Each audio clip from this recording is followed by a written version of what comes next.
हिंदुओं का पैसा आखिर जा कहाँ रहा है? क्या है असली सच्चाई इस वीडियो के पीछे?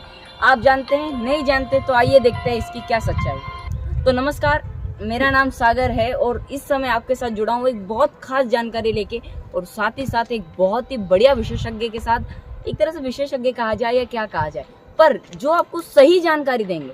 याद रखिए, इस समय में ये ऐसा टाइम है जब आपको सब कुछ झूठ मिलेगा, पर सही अगर समझना है तो आप सही लोगों से जुड़ो।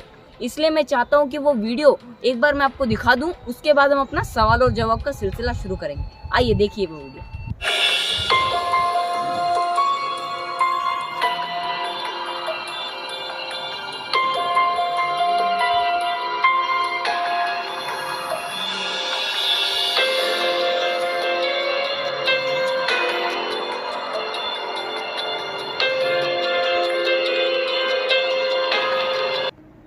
ओम साई राम। तो आइए अब बात करते हैं आगे की, पर उससे पहले हमारे विशेष अतिथि जिन्हें हम कहना चाहते हैं, मीन्स चीफ गेस्ट भी कह सकते हैं इस वीडियो के, पर मीन्स सबसे खास इंसान यही है, हमारे पिताश्री, हमारे पापा और अरविंद महाराज जी। और ये पूरे भारतवर्ष में, यहाँ तक आउट ऑफ इंडिया भी साईं कथा करते हैं। बस आपकी बुलाने की देरी है और बाबा के प्यार की देरी है, बाकी किसी चीज़ की देरी नहीं।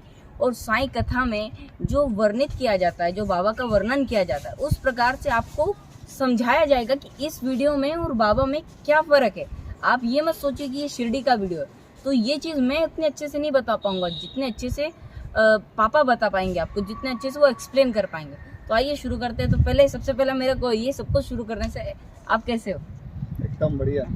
और मेरा पहला सवाल है कि आपने वीडियो तो देख लिया आप सभी लोगों ने, तो सबसे पहली बात करेंसी के बारे में आप क्या कहना चाहेंगी? क्योंकि उसमें करेंसी कुछ अलग दिखाई जा रही है, तो आपके हिसाब से क्या है करेंसी के बारे में कुछ बताएं। पहली बात तो जो वीडियो देख रहे हैं आप, उसमें जो करेंसी दिखाई जा रही है वो इंडिया की नहीं है। और पहली बात, जितना भी नज़ारा देखने का आ रहा है उसमें 1% भी शिरडी के मंदिर का, साईं बाबा से रिलेटेड कुछ भी सीन नहीं है। फिर भी बाबा का नाम लेकर उस वीडियो को चलाया जा रहा है। समझ में तो यही आता है कि बहुत बड़ी मिस्टेक, बहुत बड़ा षड्यंत्र चल रहा है कि जिस तरह बाबा सबको मिलाना चाहते हैं, सनातन धर्म का अर्थ बताना चाहते हैं, उसको अलग हिसाब से कुछ तथाकथित लोग उसको अलग तरह से परोस रहे हैं। तो बढ़ते हैं अगले सवाल की ओर। अगला सवाल यह है कि इस वीडियो में दिखाया जा रहा है कि पैसे सारे ले जाके बच्चे लोग गिन रहे हैं। तो ये बात मुझे थोड़ी अटपटी सी लगी, तो इस कारण मेरे ये जो सोच रहा हूँ मैं, इसको क्लियर करने के लिए पूछते हैं कि ये बच्चे जो गिन रहे हैं इसके बारे में आपका क्या कहना है? वो बच्चे, पहली बात तो वो सीन ही यहाँ का नहीं है। उसके बाद शिरडी साई मंदिर का जो डोनेशन आता है, जो पैसा आता है दान में, वो कैसे गिनती होती है उसकी? उसमें जितने साई भक्त रहते हैं उन भक्तों को बीच में से लिया जाता है, उन भक्तों को बिठाया जाता है, उनसे पैसे गिनाए जाते हैं। और ये सब सरकारी एक सुविधा के अनुसार नियोजित होता है। इसमें कोई वो नहीं है कि इसमें एक धर्म का ही लोग है। इसमें जो भी साई भक्त मंदिर में आता है वो अपने मन पूर्वक उस सेवा में भाग ले सकता है। ये शिरडी की पद्धति है। जो आप देख रहे हैं उसमें अनेक तरह के लोग बैठे हुए हैं, ना कि एक ही संप्रदाय के, एक ही धर्म के लोग। और जो आप वीडियो देख रहे हैं उसमें एक ही धर्म के लोग बैठे हैं। वो शिरडी का कहीं से कहीं तक नहीं है वीडियो। तो बढ़ते हैं अगले सवाल की ओर। अगला सवाल ये था कि भाषा का, कि जहाँ तक मैंने देखा वो जो मतलब वैसे मुझे उर्दू तो आती नहीं, पर जहाँ तक मैं जानता हूँ हिंदी वर्णमाला और इंग्लिश के लेटर्स, तो उनमें जिस तरह से उसमें लिखी हुई थी उस तरह से रहते नहीं हैं।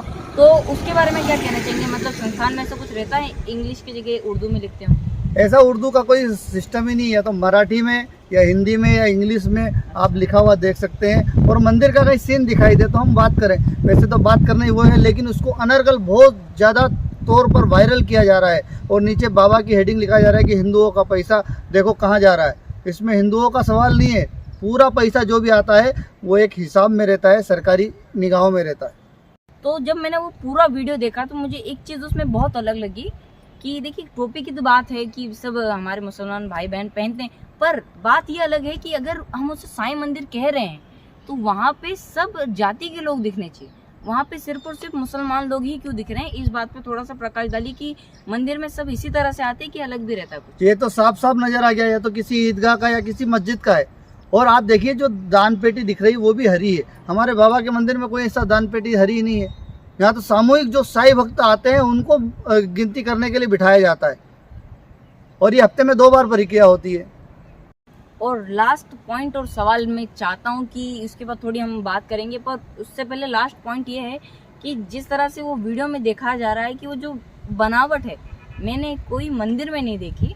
नॉर्मली मस्जिदों में ऐसी बनावट मिलती है जहाँ पे, क्योंकि आप जब वो जो जहाँ से पैसे निकाल रहे थे गेट देखेंगे, चांद सितारे एवं और भी कई कलाकृतियाँ और कई सारे नाम लिखे हुए हैं उर्दू में, तो वही सारी बातें देखकर मुझे ये तो नहीं लगा कि मंदिर है। और मैं ये भी नहीं कहता कि बाबा के मंदिर है, बाबा के यहाँ सब जाति के लोग आते हैं, तो फिर वो जगह मस्जिद जैसी क्यों दिखाई दे रही है? मुझे इस सवाल का जवाब चाहिए था आपकी तरफ से कि ये जगह मस्जिद जैसी क्यों लग रही है, और अगर लग रही है तो ऐसी जगह क्या मंदिर में है कोई सी? पहली बात तो वो इंडिया का है ही नहीं, ये भी मैं चैलेंज कर रहा हूँ। वो इंडिया का है ही नहीं, विदेश का है तो बांग्लादेश का हो सकता है या पाकिस्तान का कहीं दरगाह या मजार का हो सकता है, इंडिया का नहीं है। लेकिन उसको फिर भी इंडिया का बताकर और इंडिया का बताकर साईं मंदिर का बताकर झूठी बात फैलाई जा रही है, ये बिल्कुल गलत है। तो ये तो बात इसकी हो गई, ये पूरा विषय हमारे क्लियर हो गया है कि ये मंदिर से जुड़ा 1% चीज नहीं है। पर मेरे मन में अभी भी एक बात आ रही है, एक समझ में अभी भी नहीं आ रहा कि ये साईं विरोधी लोग हैं। क्योंकि मैंने जहाँ तक देखा, आज सनातन की बात करते, सत्य सनातन धर्म जो हमेशा से था, पुरातन था, उसके बारे में आज हर कोई बोलता है। मैं किसी से आज तक इस हमारा जो चैनल है ये डरता भी नहीं, और किसी को कहने से कुछ मतलब हमको किसी से मतलब ही नहीं, तो हम सीधा सीधा नाम लेते हैं कि बागेश्वर धाम के शास्त्री धीरेन्द्र शास्त्री, फिर और भी 2-3 देवकी नंदन जी, ये मतलब अलग अलग हैं बड़े, इसके लिए मुझे उन्हें सम्मान देना पड़ेगा, क्योंकि हमारे साईं की शिक्षा है कि अपने से बड़ों को क्या सम्मान देना पड़ेगा? जब वो हमारे बाबा को सम्मान नहीं दे सकते तो हम सम्मान देना, किसको सम्मान देना? जिनके आगे हजारों लाखों लोग जुड़े हैं और उनको गलत बातों को फैलाया जा रहा है। एक ऐसे संत के बारे में जिसने अपना पूरा जीवन समाज के लिए, सुख के लिए, उनके दुख दर्द मिटाने के लिए कर दिया है, उनके नाम से अनर्गल बातें की जा रही है। हम जब कहते हैं सर्वे भवन्तु सुखिना, तो अगर ये आपको सर्वे भवन्तु सुखिना का मंत्र अगर आप बोलते हो और इसको साक्षात्कार देखना है, तो मेरे बाबा के जीवन चरित्र में, मेरे बाबा की शिरडी में, मेरे बाबा के जीवन में बाबा ने सर्वे भवन्तु सुखिना, यहाँ तक कि पशु पक्षियों को भी सुख देने का काम उन्होंने किया। उनकी थाली में कुत्ते बिल्ली भी खा के चले गए, उनको नहीं भगाया। इसको कहते हैं दया, इसको कहते हैं परोपकार, इसको कहते हैं संत, इसको कहते हैं महंत, इसको कहते हैं ईश्वर, इसको कहते हैं महापुरुष। और ऐसे महापुरुष के बारे में अनर्गल बातें फैलाकर सनातन के नाम पर, सनातन क्या है? सत्य सनातन धर्म, जिसको 800 साल मुगलों ने, कितने साल, फिर भी उसको कोई ख़त्म नहीं कर सकता हिंदू धर्म को।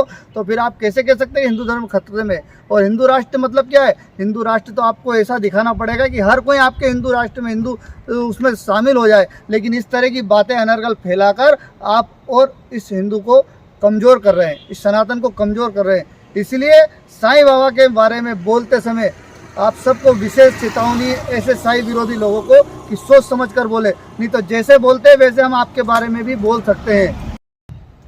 तो ये तो बात है सबके मन की है, पर आज मेरी उम्र 14 वर्ष है और मैं इन सभी लोगों से कहता हूँ, देखिए एक 14 वर्ष का बच्चा भी आपको कह रहा है सुधरने का मौका रहता है, पर आप वो सुधरने का मौका चाहते ही नहीं है, मुझे तो ये लग रहा है। क्योंकि हर बार हमारे बाबा के बारे में आप बोलेंगे तो हमने ना चूड़ी पहन रखी है, ना हमारे कान को कुछ हुआ है, हम सुनते हैं और जवाब देना भी जानते हैं। और बाबा से जुड़ने वाले अनेक भक्तों का आप अनुभव ले सकते हैं, जो बाबा से जुड़ने के बाद ना उनका हिंदू धर्म खतरा पड़ा है, ना उनकी कृष्ण भक्ति कम पड़ी है, ना उनकी राम भक्ति कम पड़ी है, ना उनकी ईसाई भक्ति कम पड़ी है, ना सिख भक्ति कम पड़ी। जो जिस धर्म से, उस धर्म के प्रति उसका प्रेम बरकरार है। ये सब झूठी बातें जो फैलाई जा रही, क्योंकि बाबा का जो सिस्टम है वो सत्य सनातन धर्म वास्तव में है। कि किस तरह आज भी सुबह जब बाबा की काकड़ आरती होती है तो विष्णु सहस्त्र नाम सुनाया जाता है, जय जय सिया राम का नाम लिया जाता है, और नियम रेगुलर और ब्राह्मणों द्वारा पूरा वैदिक परंपरा से पूरा पूजन अर्चना होती है। जरा बता दीजिए विश्व भर में पूरा एक स्थान। एक और सवाल पूछ लेते कि जो बाबा के यहाँ इतना मतलब जो दान आता है, जो आप भक्त चढ़ाते हैं और बड़े श्रद्धा से चढ़ाते हैं, तो ये श्रद्धा भक्तों की किस जगह यूज की जाती है, कहाँ काम आती है? सबसे पहली बात तो कि शिरडी में आने वाला जितना भी धन है उसका एक एक पाई का हिसाब है, पैसा कहाँ जाता है। शिरडी जब आप आएंगे तो यहाँ द्वारावती बना हुआ, उसमें 200 रूम बने हुए हैं, 200 रूम अलग बने हुए हैं, 500 रूम अलग बने हुए हैं, 1000 रूम अलग बने हुए हैं, 100 रूम अलग अलग हाल बने हुए हैं, हॉस्पिटल बना हुआ है, स्कूल बना हुआ है। साईं बाबा का प्रसादालय सुबह 10 से रात को 10 बजे तक चलता है, जिसमें हजारों लोग खाना खाते हैं, वो भी फ्री। ये सब प्रक्रिया चलती है। उसके बाद भी ये सब पैसा बैंक में जमा होता है। ये किसी अनर्गल व्यक्ति को वो नहीं कर, क्योंकि इसका जो मेन रक्षक रहता है वो कलेक्टर पोस्ट का एक अधिकारी रहता है, कार्यकारी अधिकारी, उनके निगाहों में ये सब काम होता है। बाकी ट्रस्ट सब देखती है। तो ये सरकार की निगाहों, सेंट्रल गवर्नमेंट से के अंडर में आता है। तो मतलब ये पूरा काम सरकारी के अंदर होता है, तो इसका फिर हमें कोई ऐसे बात ही नहीं कि ये कहीं और जाएगा। ये तो जबरदस्ती है अपने आप को पॉपुलर करने के लिए, बाबा को बदनाम करने के लिए, सनातन की आड़ में। बाकी इसमें सनातन का कोई रोल नहीं है। जबरदस्ती सनातन को बीच में लेकर अपनी पॉपुलैरिटी बढ़ाने के लिए साईं बाबा को बदनाम करने का ये जो इन्होंने अनोखा कार्यक्रम रचा है, इसको हम सफल नहीं होने देंगे, नहीं होने देंगे। ये तो ठीक है, सब लोग तो संतुष्ट। देखिए मेरे मन में नहीं, पर आपके मन से सवाल उठेंगे। वही सवाल को मैं लेना चाहता हूँ कि अब मैंने दर्शकों के नज़रिए से सोचा, तो आपकी बात में मुझे एक और बात आई नज़र कि जो बीच में राम मंदिर के बीच में विवाद उठा था कि शिरडी से कोई चंदा नहीं गया या मनाही करी, तो वो क्या उसमें मसला क्या था, एक बार मसला है कि ये सेंट्रल गवर्नमेंट के उसमें आता है। तो जो भी पैसा जहाँ भी दिया जाता है किसी भी संस्थान में, किसी भी धर्म कार्य में, तो उसका लेखा जोखा होता है, वो गवर्नमेंट के अंडर में आता है। उसमें संस्थान कोई अपनी तरफ से कोई निर्णय नहीं ले सकता है, उसको सबको मिल को लेना पड़ता है। इसमें ये सवाल कहीं से कहीं तक आता ही नहीं है इसमें। तो मतलब इसमें संस्थान और राम मंदिर के लिए शिरडी से साईं भक्तों ने बहुत सारा धन इकट्ठा करके पहुंचाया है, ऐसी बात नहीं है। देखिए मतलब राम हम सबके दिल में बसते हैं, वो हमारे रग रग में रहते हैं। तो जो ये वीडियो है ना आपके सामने, ये बिल्कुल गलत है। जो अभी आप सामने देख रहे हैं ये एकदम ही गलत है। अगर आपके पास आता है तो ये जो हम आपको ये वीडियो दिखा रहे हैं, इसको कॉपी करके रख लीजिए या फिर अपने स्टेटस में डाल लीजिए, जिस कारण जितने भी विरोधी लोग हैं इन्हें पता चल जाए कि हम लोग ऐसे नहीं कि आप कोई भी वीडियो उठाएंगे, दिखाएंगे और हम लोग मान लेंगे। हम साईं भक्त हैं, हम विश्वास करते हैं, तो कोई सोची समझी बात पे ही करते हैं, ऐसे ही किसी बात पे करते नहीं। तो इस वीडियो को सभी तक शेयर कीजिए, जिस कारण ये जो अनर्गल बातें लोग फैलाते हैं और जो कुछ भी कहते हो। और हम हमारे साईं बाबा को सब कुछ मानते हैं, भगवान भी मानते हैं, गुरु भी मानते हैं, सदगुरु भी मानते हैं। हमें कोई रोक के दिखाए। ओम साई राम। अभी आपको क्या लगा, वीडियो खत्म हुआ? हमने साईं राम इसलिए किया कि हमें अच्छा लगता है साईं राम कहने में। तो वीडियो खत्म नहीं हुआ। मैं आपका बहुत सारा धन्यवाद करना चाहता हूँ, क्योंकि हम जितनी एडिटिंग नहीं करेंगे उससे ज़्यादा मेहनत इस चीज़ में है कि अपने साईं, अपने प्रियतम के बारे में पूरे देश को, पूरी दुनिया को बताना, ये कोई छोटा मोटा कार्य नहीं है। तो उसके लिए बहुत सारा, मतलब हमारे पास इतना ना कुछ शब्द ही नहीं है इस धन्यवाद। और पहली बात तो तुम बच्चे लोगों के मन में ये विचार आया और आपने मुझसे इस बात शेयर की, तो हम लोग शामिल होकर मिलकर ये बात आप तक पहुंचाने का प्रयास किया है। आप जरूर देखें, शेयर करें और सब्सक्राइब करें। ओम साई राम। ओम साई राम।